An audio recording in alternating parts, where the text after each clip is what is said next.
Joining me now live in our studio is Congressman Aaron Schock. Thanks so much for being here, talking about everything from the economy to Tuesday's primary. Let's start with the economy. Gas prices certainly don't help, but the stock market seems to be doing well. What do you say to constituents and people who say Congress and Congress members are not doing enough to help fix the economy?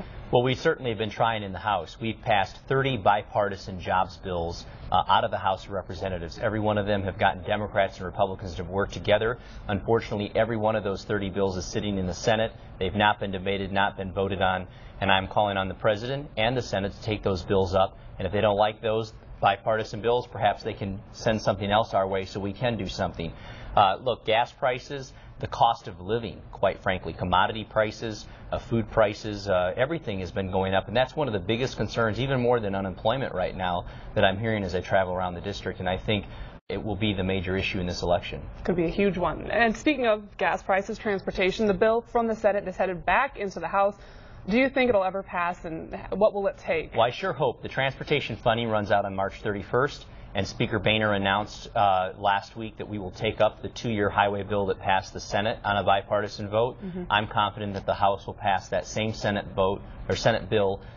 Both Republicans and Democrats overwhelmingly, I think, will support that, and we'll vote on it and pass it before the March 31st deadline. Okay, moving into the primary election, you stumped for Mitt Romney in Iowa. Now he's coming here on Monday to raise money for you ahead of Tuesday's primary election. I'm curious, why Romney? Why did you choose him to put your support behind? Two things. First, he's the most capable to run a national campaign. He's the only candidate who's run a competitive race in every primary and across the country. To go up against Barack Obama and his $1 billion that he's going to need, we need someone who is competent enough to put together a nationwide campaign. Second, once elected, we need someone who can govern. There's no shortage of brilliant people in Washington, D.C. with great ideas. What we don't have is people who can actually get something done. And when he's been governor of a state like Massachusetts, which is about as dysfunctional as Illinois, with an 85% Democratic House and Senate, he balanced the budget all 4 years he was governor of Massachusetts, cut taxes 19 times.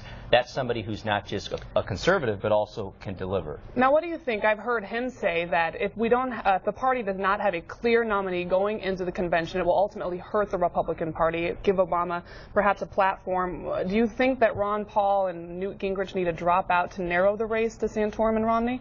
I think that this issue will resolve itself.